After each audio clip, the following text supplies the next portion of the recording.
Nah, setelah ramai itu, eee, sebenarnya orang tua saya tuh langsung ngerem saya gitu, langsung bilang, "Nggak boleh."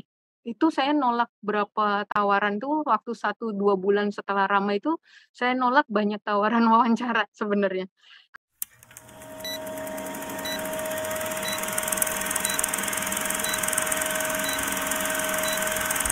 Awalnya, beliau nanya-nanya, kalau misalnya sholat itu berapa rakaat gitu-gitu. Jadi, saya bilang, dalam hati saya sih, kan Dokter Isya kan Kristen ya, maksudnya dalam hati gitu, kok ngapain nanya-nanya gitu. Terus suatu saat beliau beneran ngasih tahu ke saya, katanya, "Bu, saya udah syahadat," katanya gitu. Saya saya sampai nangis gitu, ya Allah gitu. Asyhadu Asyhadu alla alla ilaha ilaha illallah illallah wa asyhadu wa asyhadu anna anna Muhammadan Muhammadan Rasulullah. Rasulullah.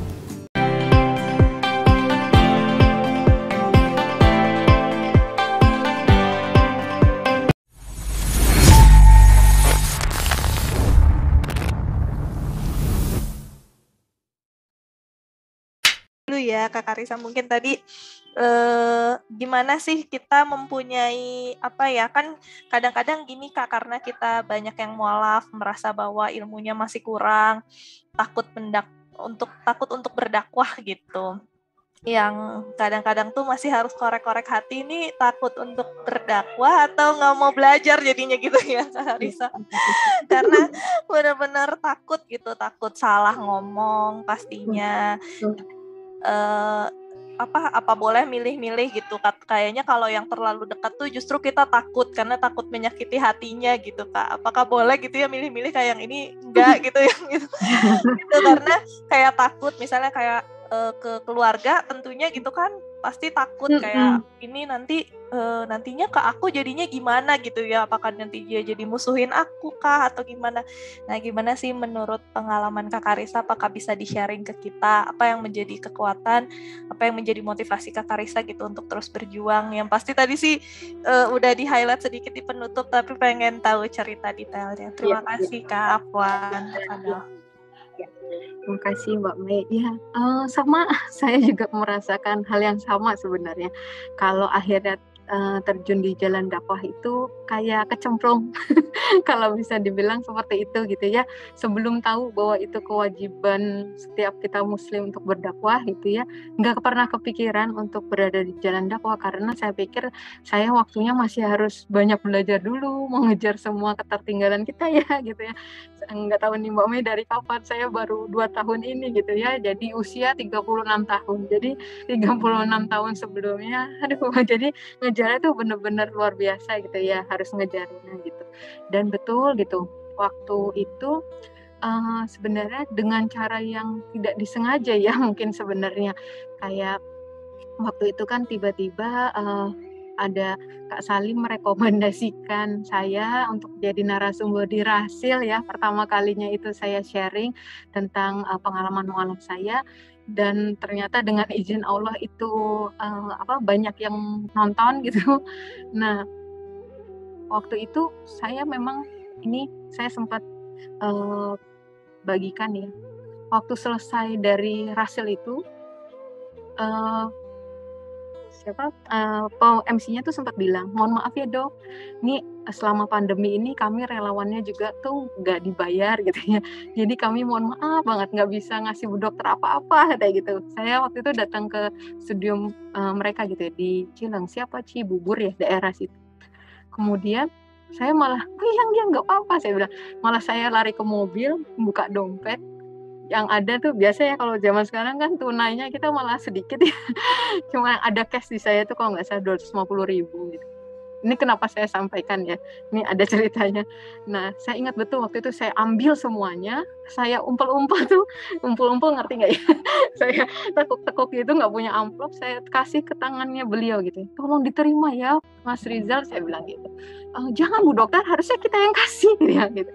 Tapi waktu itu saya bilang, nggak tahu kenapa saya jawabnya malah gini, tolong diterima Mas Reza, izinkan saya terlibat dalam dakwah, saya ngomong gitu. Tapi maksudnya saya kebagian pahala dakwahnya Radio Rasil gitu ya, siarannya didengar kemana gitu, insya Allah saya dapat pahalanya, bukan saya langsung terlibat dalam dakwah. Saya pikir seperti itu gitu ya. Tapi memang Allah luar biasa ya, mungkin dengan cara seperti itu saya kayak dipaksa gitu ya untuk tadi menjaga diri dari kemaksiatan. Mungkin kalau belum banyak yang tahu gitu ya, nanti saya bisa seenak aja gitu ya hidup gitu. Tapi kalau sekarang ngeri-ngeri juga gitu ya, ke swalayan ada yang negor, di jalan ada yang negor gitu ya, dokter Karissa ya gitu ya. Wah kalau saya lagi macam-macam bahaya juga gitu ya. Kedua juga tadinya kalau saya mungkin nggak terlibat dalam dakwah seperti ini, mungkin belajarnya buat diri sendiri. Tadi saya motivasi saya cuma kecil, cuma buat kalau sampai anak-anak saya nanya, kalau sampai keluarga saya nanya, saya bisa jawab. Motivasi belajar saya cuma itu doang. Nggak ada kepikiran untuk sharing-sharing seperti ini tuh nggak pernah ada dalam bayangan gitu. Tapi ternyata Allah mau seperti ini, mungkin supaya bahan bakarnya lebih banyak gitu ya. Kalau buat diri sendiri kan bisa excuse ya, bisa lagi nggak bisa, lagi nggak sempet, lagi bosen, lagi males gitu, banyak banget alasannya gitu. Tapi kalau seperti ini mau nggak mau gitu ya, dari Mbak Chrisye udah bilang tentang bersatu dalam dakwah ya, wah ngulik-ngulik lagi, padahal bukunya udah pernah dibaca lama gitu ya. Tapi oh iya ya, waktu mempersiapkan itu kadang berbicara buat diri sendiri duluan gitu sebenarnya gitu, dibandingkan untuk disampaikan gitu. Iya ya, ini udah pernah ditandain, ini udah pernah dibaca, tapi kayak ke-refresh lagi gitu. Jadi sebenarnya saya sendiri juga gitu yang jadinya dapat ilmunya. Nah ketika seperti itu, waktu yang kenapa saya cerita ini, nah setelah ramai itu sebenarnya orang tua saya tuh langsung ngerem saya gitu, langsung bilang nggak boleh. Itu saya nolak berapa tawaran tuh waktu 1-2 bulan setelah ramai itu, saya nolak banyak tawaran wawancara sebenarnya.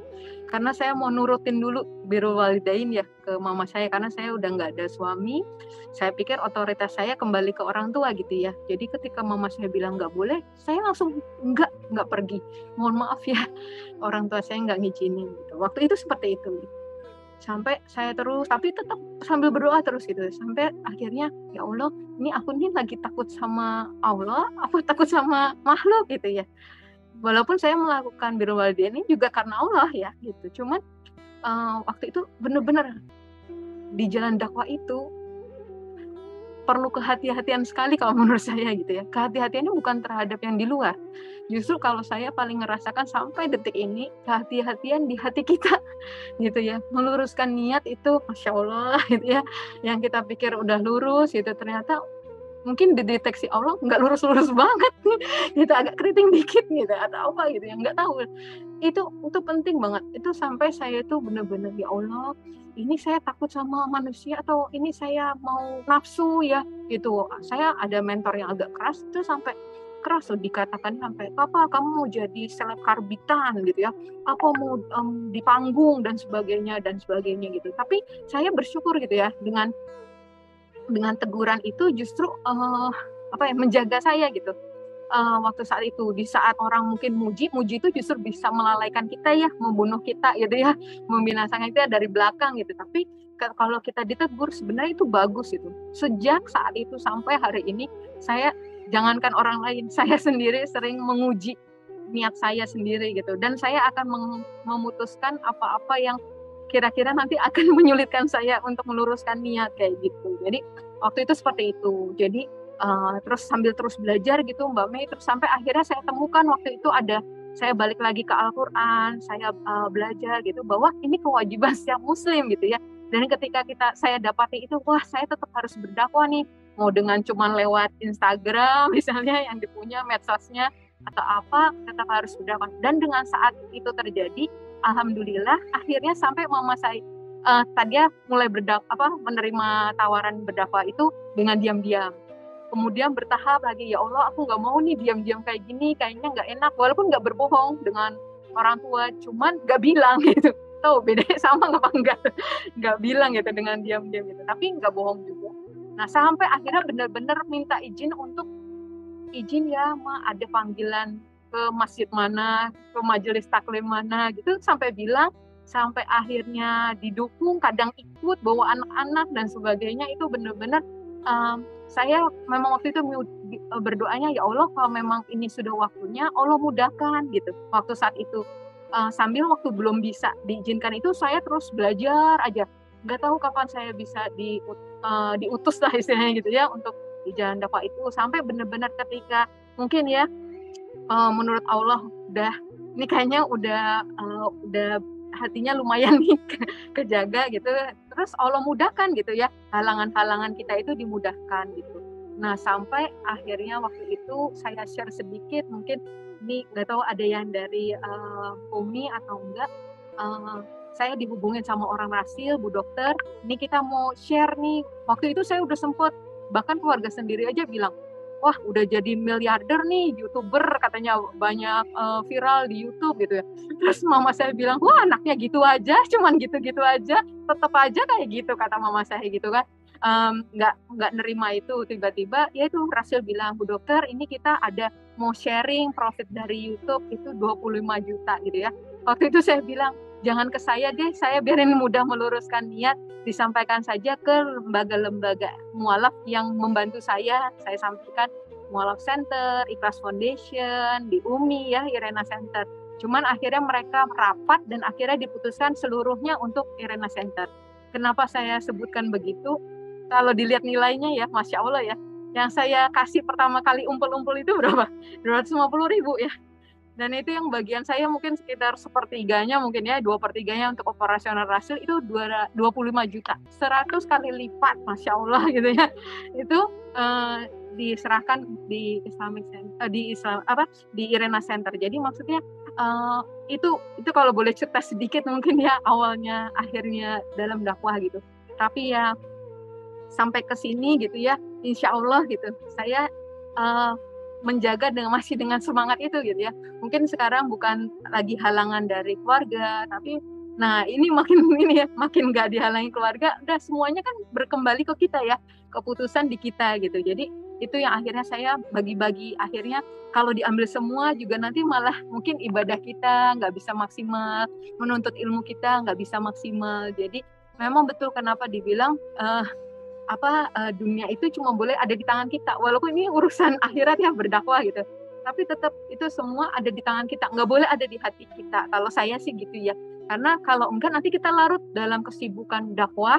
Mungkin kita yang pernah dulu aktif ya di agama sebelumnya juga pasti ngerasain ketika kita kayaknya sih lagi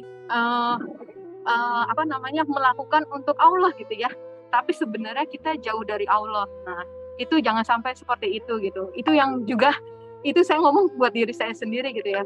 Jangan sampai kesibukan kita itu menjauhkan kita dari Allah, walaupun kita lagi mengerjakan urusan akhirat ya, berdakwah gitu. Karena memang mungkin saat ini saya tahu dapat dari mana ya.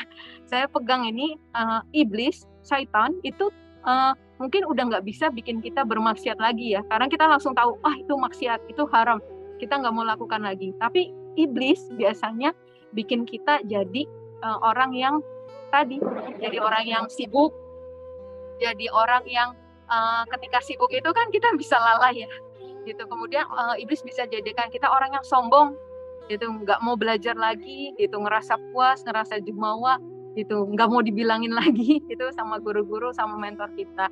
Itu yang sering saya pegang. Mungkin itu Mbak Mei panjang ya untuk sharing yang awal berdakwahnya seperti itu. Mudah-mudahan menjawab Mbak Mei.